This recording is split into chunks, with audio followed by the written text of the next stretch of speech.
Salut YouTube et bienvenue sur Binge Flixers. Alors aujourd'hui, nous allons parler d'une série du nom de The Staircase, série disponible sur Canal+ depuis je crois le mois d'octobre.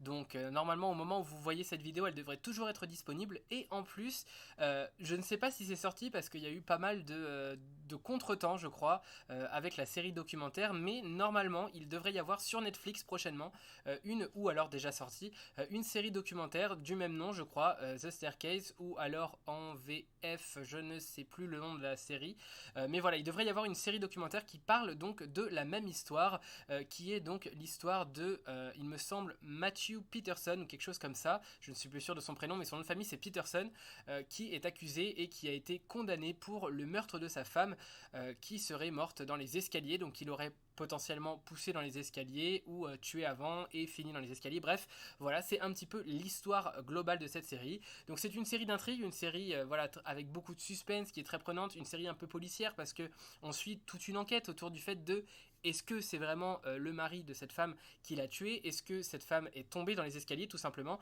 Parce que voilà, le début de l'histoire, c'est tout simplement le mari qui est au bord de la piscine avec sa femme. Ils sont en train de prendre un dernier verre et sa femme dit qu'elle va rentrer se coucher parce qu'elle est fatiguée.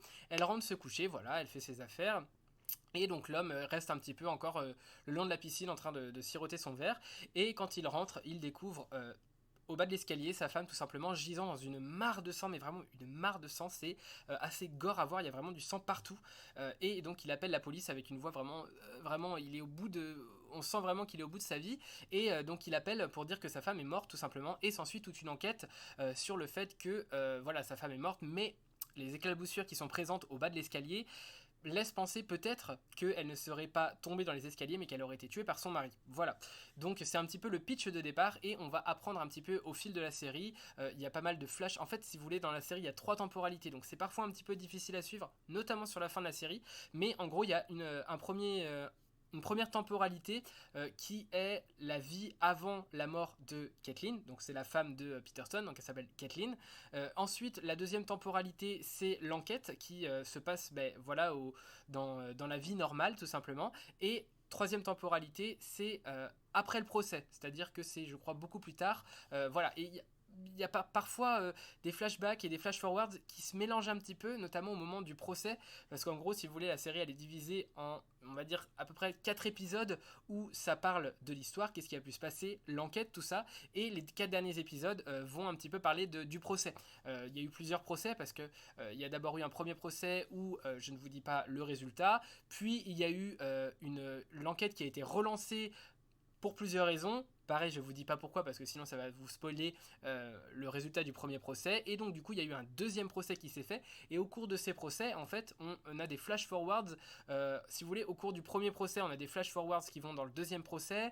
Il y a des moments où c'est un petit peu flou, où on sait plus trop où est-ce qu'on est. Et je trouve que la série nous perd un petit peu parfois, en tout cas c'est mon cas, c'est certainement pas le cas de tout le monde, mais voilà, moi j'ai toujours un petit peu de mal quand il y a plusieurs temporalités à bien me repérer, à savoir dans quelle temporalité on est. Je trouve que c'est pas toujours évident, surtout quand il se passe ces deux procès en fait, donc c'est la même chose, c'est vraiment un procès, c'est pas des choses différentes. Par exemple, la temporalité où Kathleen est vivante et celle où elle est morte, voilà, il n'y a pas trop de difficultés à suivre puisque quand on la voit vivante, c'est qu'elle est pas morte.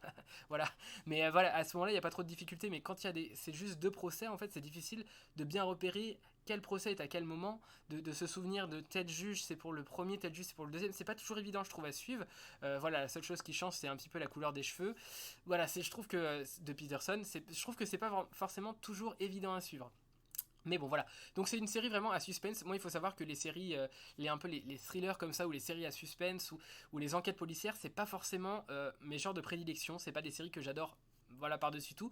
Mais j'avoue que j'avais été quand même pas mal tenté parce que je trouve que Canal+, honnêtement, a vraiment des bonnes séries. Et quand j'ai vu le pitch de la série, en sachant que c'est sur Canal+, je me suis dit ok, ça va potentiellement me plaire, et j'avoue que ça m'a quand même pas mal intéressé. C'est quand même intéressant, il y a vraiment beaucoup de suspense. Je trouve que c'est vraiment une série du genre à être nominée pour les Emmy. Voilà, c'est vraiment un petit peu ce style-là de série où tout est globalement bien. Il y a vraiment le jeu d'acteur est mais génial. Bon, après, il y a un très très bon casting, mais c'est vrai que le jeu d'acteur est vraiment très très bon. La façon dont c'est raconté, c'est vraiment intéressant, il y a vraiment un suspense, ça nous tient vraiment en haleine tout au long, et en plus, c'est une histoire vraie. Donc voilà, il y a ce côté dénouement de l'affaire où ben, on sait pas trop, parce que oui, il faut savoir que dans la réalité, on sait pas vraiment ce qui s'est passé encore aujourd'hui. Donc oui, il y a eu des procès, oui, il y a eu comment on appelle ça, il y a eu des choix qui ont été faits à l'issue de ces procès, des verdicts, voilà, il y a eu des verdicts à ces procès, mais dans la réalité, ça reste encore un petit peu flou pour beaucoup de gens. Voilà, il y a des gens qui sont pas forcément d'accord avec les résultats. Bref, et on suit d'ailleurs notamment dans cette série tout un petit peu le déchirement de la famille, parce qu'il faut savoir que c'est une grande famille. Je crois qu'il y a il y a 2 garçons et 4 filles, je crois. Donc voilà, c'est vraiment une grande famille, et la famille se déchire vraiment autour du père et autour de cette affaire, parce qu'il y en a qui vont soutenir le fait que le père soit innocent, et il y en a d'autres qui vont penser que leur père est coupable. Voilà, c'est vraiment une famille qui se déchire. En plus, je trouve que le personnage de Peterson est vraiment super bien joué. L'acteur est vraiment génial dans le rôle. On a toute l'ambivalence du personnage, et je trouve que c'est aussi une des forces de la série, c'est qu'il y a vraiment beaucoup de personnages qui ont un peu ces deux facettes en fait, qui sont vraiment super intéressantes, et le personnage qui a le plus deux facettes, je sais pas trop si c'est très français ce que je dis, mais je pense que vous voyez ce que je veux dire. Le personnage qui a le plus, en tout cas, ces deux facettes là, c'est le père, c'est celui qui est accusé du meurtre de sa femme. Il a vraiment deux facettes, et c'est vraiment pas terrifiant, mais je sais pas comment expliquer, c'est vraiment hyper prenant en fait. Moi personnellement, au début, je me suis dit, mais enfin, juste il est innocent, je comprends pas. Et au fur et à mesure des épisodes, j'avoue que pour moi, c'est impossible qu'il soit innocent. C'est tout simplement impossible au fur et à mesure des épisodes. Le personnage est tellement très mystérieux, il est très manipulateur. On a vraiment beaucoup de jeux de regard, notamment dans la toute dernière scène au restaurant. Il y a beaucoup de jeux de regard entre tous les personnages. Il y a tous ces personnages qui sont un petit peu mystérieux. Voilà, on sait pas trop qui raconte quoi, qui dit la vérité, qui ment. Voilà, on sait pas. Et je trouve que vraiment le personnage du père est vraiment super bien. L'acteur est vraiment génial. Je sais pas le nom de l'acteur, mais vraiment il est génial dans ce rôle-là. Je l'ai déjà vu dans d'autres séries, dans d'autres films, mais je saurais pas remettre le nom dessus. Mais vraiment, il est génial, vraiment. Il donne vraiment ce volume au personnage qui est vraiment hyper intéressant, qui donne vraiment envie de le suivre et qui nous accroche totalement à la série. On a envie de savoir ce qui va se passer, on a envie de savoir qui est coupable. En plus, ce qui est intéressant aussi, c'est qu'au fil des épisodes, il y a pas mal de théories qui sont mises en place. Au début, on pense juste qu'elle est tombée dans les escaliers, puis en fait c'est un meurtre, puis en fait on découvre que peut-être que ce serait l'histoire d'une chouette. Alors, ça paraît totalement invraisemblable comme ça, et j'avoue, quand ils ont commencé à le dire dans la série, je me suis dit, mais où est-ce qu'on va là? C'est n'importe quoi. Et en fait, quand ils ont raconté la théorie de la chouette, franchement, c'est intéressant comme théorie. Voilà, c'est probable. Et à chaque fois, il y a toute je sais pas comment on appelle ça, une sorte de laboratoire où ils essayent de remettre en scène la théorie de la mort de Kathleen, et ils essayent vraiment de remettre ça en scène avec exactement les mêmes escaliers qui ont été refabriqués, et voir les projections de sang que ça fait, voir si c'est possible qu'il y ait autant de sang, si c'est tel scénario de mort qui est privilégié. Ils essayent voilà, de tout remettre ça en scène, et du coup c'est intéressant parce que à chaque fois qu'on nous apporte une théorie, et bien derrière c'est mis en scène dans cette sorte de laboratoire, et on voit comment ça a pu se passer. Alors c'est très graphique, j'avoue qu'il y a beaucoup de sang, donc si vous n'êtes pas à l'aise avec le sang, ça va pas forcément être une série pour vous, parce qu'il y a quand même beaucoup de sang. Voilà, dans la série c'est un petit peu gore même par moment, je trouve. Il y a vraiment beaucoup de sang. Donc voilà, mais c'est quand même intéressant parce que à chaque fois qu'il y a une théorie, du coup, on voit un petit peu comment cette théorie a pu être mise en œuvre, et du coup ça aide un petit peu à se figurer les choses de comment ça a pu être passé, parce que c'est vrai que si on vous dit bah, peut-être que c'est une chouette qui l'a attaqué et elle est morte de l'attaque d'une chouette, on se dit mais c'est impossible, enfin, c'est complètement absurde. Et en fait, quand c'est remis en scène dans le laboratoire, c'est vrai que là on peut se dire ah ouais d'accord, mais en fait si, c'est probable. Et c'est ça qui est intéressant, c'est parce qu'à chaque fois il y a plein de petits indices qui sont distillés par-ci par-là. Les acteurs jouent super bien cette ambivalence autour des personnages. On nous en apprend un petit peu plus sur la relation entre Kathleen et son mari, du coup Peterson, qui voilà, on en apprend toujours un petit peu comme ça par-ci par-là, et du coup ça sème le trouble dans notre avis. On sait pas trop ce qu'on doit en penser, on sait pas trop qui est coupable, qu'est-ce qui s'est passé, et au fil de la série, voilà, comme ça, on est tenu en haleine vraiment, où on en vient à se dire mais en fait je sais pas du tout ce qui s'est passé. Et je trouve que c'est ça qui est intéressant, parce que je pense que c'est l'état d'esprit de la plupart des gens à l'arrivée au procès. C'est on ne sait pas trop ce qui s'est passé, mais on va quand même, en fonction des preuves qui vont être avancées d'un côté ou de l'autre, devoir choisir, devoir rendre un verdict, est-ce qu'il est coupable ou est-ce qu'il est innocent. Et c'est ça qui est vraiment intéressant, je trouve. En plus, moi personnellement, même si je ne suis pas fan des séries policières et des séries à suspense comme ça, j'aime beaucoup les séries qui se passent dans un tribunal où on a une affaire qui est jugée au tribunal où il y a les différentes parties qui parlent, qui défendent, qui voilà, qui donnent leur avis, qui essayent de convaincre les autres. Je trouve que c'est super intéressant. À chaque fois, j'adore les séries qui parlent de ça. Je trouve que c'est vraiment super super intéressant. Et là, on a vraiment presque 3 épisodes qui sont centrés sur ça, sur le dénouement, sur alors il y a plein de flashbacks, de flash forward à chaque fois, mais c'est vraiment centré sur les avocats qui vont essayer de convaincre la partie adverse que leur vision des choses et surtout les jurés que leur vision des choses est la bonne. Et c'est ça qui est, moi j'ai trouvé ça vraiment super intéressant. Donc The Staircase, vraiment, c'est une bonne série globalement.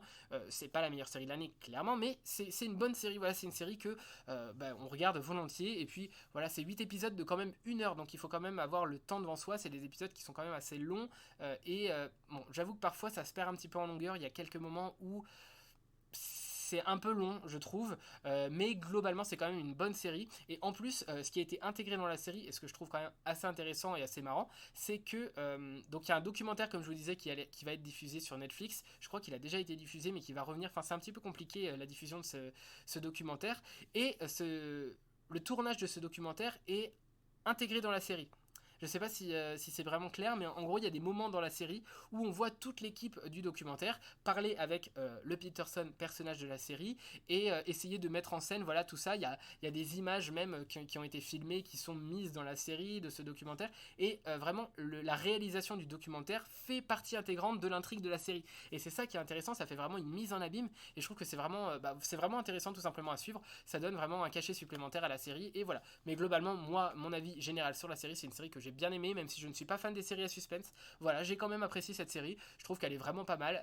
Elle se regarde vraiment. Après, c'est un petit peu long, voilà, 8 épisodes de 1 heure. On aurait peut-être pu faire un petit peu moins qu'1 heure. Je pense que 8 épisodes de 50 minutes, ça suffisait pour raconter tout ce qu'il y avait à raconter. Mais voilà, c'est une histoire vraiment complexe, prenante, et où on ne sait jamais vraiment ce qui s'est passé. On ne sait jamais où va aller la décision finale. On ne sait, voilà, on sait vraiment pas ça. Et il y a toute cette famille qui se déchire, tous ces liens qui se tendent, et c'est vraiment intéressant à suivre. Il y a beaucoup de personnages qui ont tous, ils n'ont pas tous un avis différent, mais ça crée des clans au sein de la famille, et en même temps on développe légèrement les personnages des enfants sur la fin des épisodes, et ça donne vraiment une intensité supplémentaire à leur avis. Voilà, donc je ne sais pas si vous avez regardé cette série. Si elle vous intéresse, sachez que c'est disponible donc sur Canal+, c'est The Staircase, la série donc directement créée d'une histoire vraie, de l'histoire donc de ce Matthew, je crois que c'est Matthew Peterson, voilà. C'est donc tiré d'une histoire vraie, donc c'est super intéressant, et c'est disponible donc sur Canal+. Voilà, je ne sais pas si vous avez vu cette série. En tout cas, si vous l'avez vue, n'hésitez pas à me faire part de vos avis dans les commentaires. C'est toujours un plaisir pour moi de les lire et d'en débattre. Et sur ce, je vous dis à la prochaine pour une prochaine vidéo. Salut YouTube!